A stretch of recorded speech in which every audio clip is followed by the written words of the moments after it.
once again for This Week in East Brunswick, your video magazine of events in and around town. This week we have scenes from Rumpelstiltskin, produced in the Children's Summer Theater program. We also have highlights from Sunday's free concert at the Community Beach, featuring New Jersey's hottest country and western band. Pegi Ballister-Howells will be in her garden to explain methods of controlling Japanese beetles on your garden shrubs. Doug Halvorsen talks to Bruce Ream of the Jewish Family Service about support programs for depressed teenagers. All this and more, including a look at the recreation program in town for developmentally disabled adults, tonight on This Week in East Brunswick. But first, here's a look at what's happening next week on Channel 8. Monday at 10 a.m., Lenore Kulik tells you how to keep your back fit on Look Great, Feel Great. At 10:30, we bring you stories from the library. Tuesday night at 7, we'll show Psychology in Action, a production of Storer Cable. At 7:30, unscramble the confusion of life insurance policies with you and your money. On Business Bylines at 8 p.m., meet the host of WCTC's Moneyline, Ralph Saviano. Wednesday at 7:30, Spotlight on Education focuses on the health curriculum in East Brunswick schools. Then on 18, Stuart Davis talks to teens concerned for the environment and doing something about it. This Week in East Brunswick returns Thursday at 7 and 8. At 7:30 on Let's Talk Health, Ken Shalhoub explores pathology with Dr. Paul Smilo. Check the Channel 8 program guide for programming updates and schedule changes.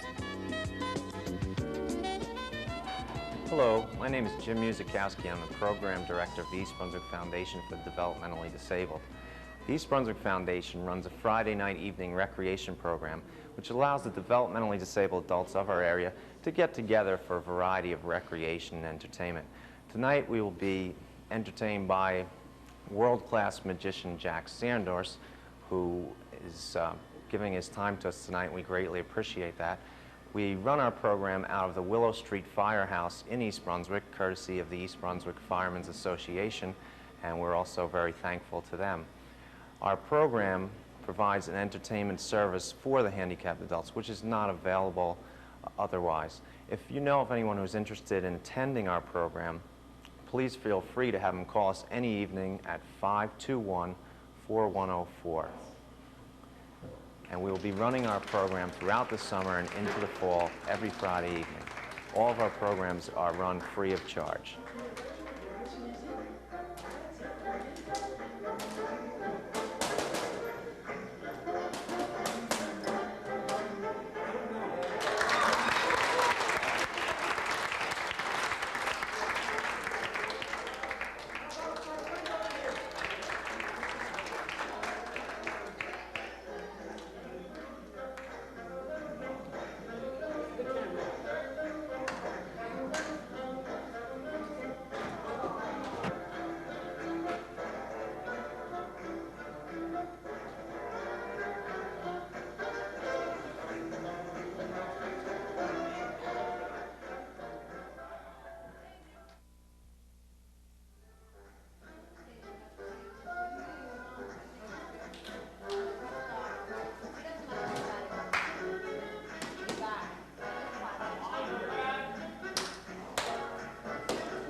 Well, Karen Burke, here we are again at the East Brunswick Community Beach, getting all set for this Sunday's concert. That's right, this Sunday, July 30th. That's right. And guess who we're having? I don't know. Who are we having? You don't know too much today, do you? Well, that's the way it goes some days, I guess. All right, I'm we're over it. having Solid Brass. Oh, I missed them last year, but I I'm know going to you be here were- this year. Good, because then I'm going to go down to Virginia this year. All right. No, all kidding aside, folks, Solid Brass is coming back by popular demand. That's right, and they're a wonderful group. They do some classics, some contemporary, some very up show stuff. Really great music. I know you told me I missed a good show They're last so year. personable and so funny. They are just delightful. Oh, like a little comedy act Yeah, along yeah, with it? yeah, Oh, yeah. okay. So you get your culture and comedy too.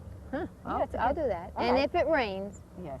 we have to always talk about that, folks, only because this is frickin' frack, and Those things do happen. somehow or other, our concert series hasn't been so lucky in the last couple of years, but we're gaining on it. So That's right. in case it rains, it will be held in the East Brunswick Senior Center. Senior Center. That's right. On Civic Center Drive, and right next to the library. At 7 o'clock. And Dolly and I'll be there waiting for you in case it's not at the community beach. And the community beach is on Dunham's Corner Road at Church Lane. Right. So All right. don't forget, that's this Sunday night, July 30th, East Brunswick Community Beach. Solid Brass. Right here. I want to see every one of you out there who are watching here. Come at 6:30 and Right. see Janet Berkowitz. That's right. The Our clown mime. mime. All the kids, right kids? Right. Okay? Yeah, Yay. yeah. All right. Last Sunday's free concert at the Community Beach featured the Tim Gillis Band, New Jersey's most popular country music group. The 7 band members are all from New Jersey. Singer-band-leader Tim Gillis is a Jerseyan by way of San Antonio, Texas. The group took second place in a 1986 music talent search for the Northeast sponsored by Marlboro. At Sunday's show, their fans were singing along and dancing a mean two-step.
Welcome.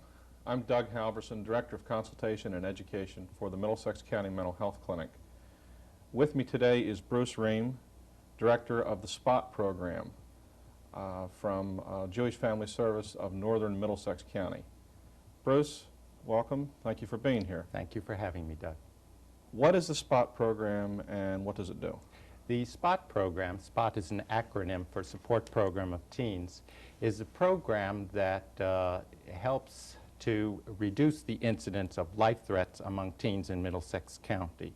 Any teen in Middlesex County and his family is eligible for our services in the program. A teen who is at risk of self-destructive behavior, is depressed and or suicidal would be a teen that we can help. Now, We have a special program, we believe, because we have after-school groups. We have one group that's a senior high school group and one a junior high school group. And each of these groups can contract to meet once, twice, or even more than that per week. The groups last from 3:30 to 5:30, and there's always a counselor available at our office in Edison to speak with teens should they drop in and want to talk. These groups are problem-solving focused. We've found that teens who are at risk of self-destruction have experienced a series of failures to solve their problems. So we particularly try to help them solve their problems, to get in touch with their feelings, to understand what are possible solutions to their problems, and to think through what are the consequences of these possible solutions. These are teens who are primarily impulsive, and they need to learn to think through what are the consequences of their actions. And self-destructive teens, I think, by very nature, are impulsive. So these groups provide a chance for teens to talk in a safe environment with each other and with a staff that pretty much serves as a surrogate family. In the meanwhile, we attempt to engage their families in family therapy so that the families can begin to deal with the conflicts at hand, and the teens can have some sense that there is hope to solve their problems in working with their families. We also have, for the parents, and we don't leave the parents out, a series of educational seminars in which parents learn about issues of parenting teens, and in which they learn about some of the issues that impact upon teens in these days, such as self-destructive behavior, suicide, drugs and alcohol, and adolescent pregnancy. Once a month, we have parent-teen meetings. The parents and teens in our program get together in a group and learn how to communicate more effectively, and so hopefully improve the relationships in the family. Thank you, Bruce. With me today has been Bruce Ream, Director of the SPOT program for the Jewish Family Service of Northern Middlesex County. I'm Doug Halvorsen, Director of Consultation at the County Mental Health Clinic. Bruce Ream's number at the SPOT program is 494-3923. Thank you. Hi, my name is Yoon-hee Kang. The book I am reviewing is called Chartbreaker by Gillian Cross. Though the title may be a turnoff, it was actually a very good book. Chartbreaker was about a 17-year-old girl, Janice Mary Finch.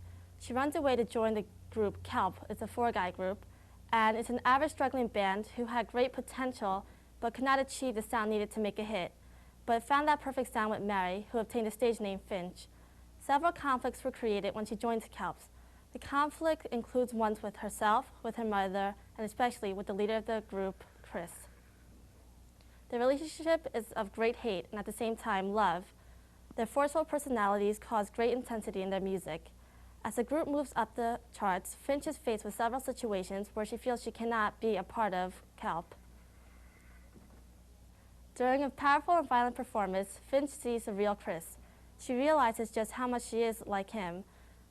Although this book does not have a typical teen situation, it's very realistic and believable. I recommend it for all young adult readers. So remember, it's called Chartbreaker by Gillian Cross. Hello, and welcome to Consumer Aware. I'm Adrienne Eisner, Director of the East Brunswick Consumer Affairs Office. Although dance lessons may offer opportunities for fun, entertainment, and companionship, they also may be more expensive than planned, especially if you do not know how to protect yourself against some dance studio sales practices. For example, beware of signing long-term contracts and prepaying thousands of dollars for dance lessons that you may be unable to complete or cancel, or signing additional contracts before the current ones expire, or making large prepayments to studios that may be unable to give refunds should they suddenly close or go bankrupt. Before signing or renewing a contract for dance lessons, consider taking the following measures. Pay in advance for only a certain number of lessons to see if you like them. You may get a discount if you make a large prepayment on a long-term contract, but it will have little value if later you are unable to take the classes, or you want to cancel them, or the studio closes before your lessons are completed. Insist that the following items are clearly stated in writing: any oral promises, the cost per hour of private and group lessons, and your cancellation and refund rights. Do not sign a contract immediately, especially if you have concerns about the stability of the studio or are asked to prepay a large amount of money for a lifetime membership.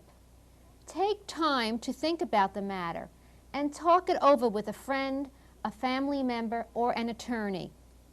Even if your contract offers you a refund or cancellation option, you may be unable to get your money back if the studio closes.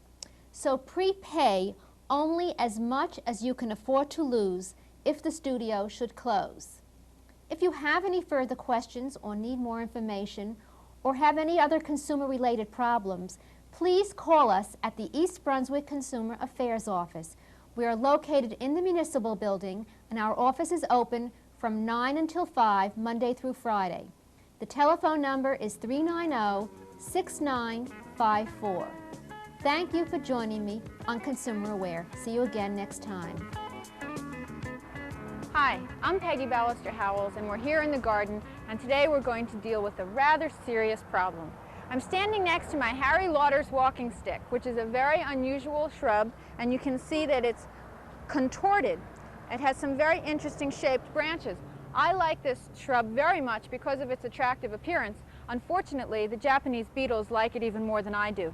Japanese beetles are the adult stage of grubs that feed on the lawn. They hatch out generally at the end of June, early July, and then they will feed on a wide variety of shrubs and flowers. They can even get on fruit trees, on the fruit themselves, sometimes hundreds of them covering a branch. This is the kind of damage that they do. This one's been completely skeletonized, this leaf. This one has had a few holes put in it. Eventually, if left uncontrolled, they will continue to feed during much of the summer and do a tremendous amount of damage. Here's one. It has a coppery wings, a black head. They do fly, which is one of the problems, that even if you control the grubs in your lawn, the adults can fly in. People often ask me if the beetle traps are a good thing to control them. Well, if you had hundreds of beetle traps in a large area, yes, it would offer some control. If you're the only one in the neighborhood with the beetle trap, the pheromone that's in that trap that attracts them will actually draw more into your yard than you would have otherwise. The best method of control is to use a pesticide. 7 is the one, or carbaryl is its common name, is what really will give you the best control of this very destructive creature. We have here 7 dust, which you can sprinkle on, and I'll show you this will work. You can just sprinkle it on.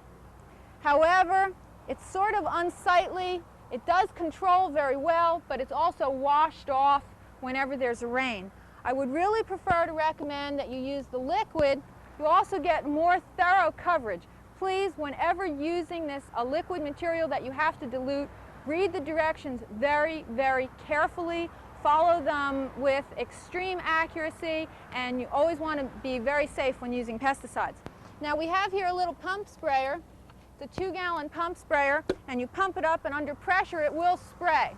Now this is spraying the pesticide on. Make sure you get thorough coverage. Try and get the undersides of the leaves as well, and this will give you some control. You may find you're going to have to repeat it as needed when you see them on there, but if you don't, you may not have much of a shrub left. We'll see you next week here in the garden. Foreign substances are being introduced into your body on a daily basis. Over time, they can hurt your health. In the wrong amounts, they can increase your risk of heart disease. But you do have choices, and one is to change the way you eat.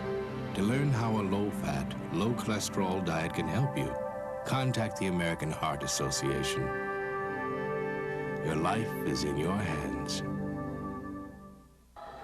East Brunswick children produced Rumpelstiltskin on stage at Aldersgate Methodist Church as part of the Recreation Department's Children's Summer Theater program. The popular folktale involves the title character, a strange little man who helps a poor man's daughter spin straw into gold for a demanding king. The children's plays this season are produced and directed by Michael Tabenslag. He is the son of the program's founder, local thespian Elliot Mr. T. Tabenslag, who is recuperating from heart surgery. The cast rehearses Monday through Thursday and performs twice on Friday mornings for day campers and the general public. Here's some of Rumpelstiltskin now.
Well, they claim I stole this lady's purse, but I didn't. I just found it.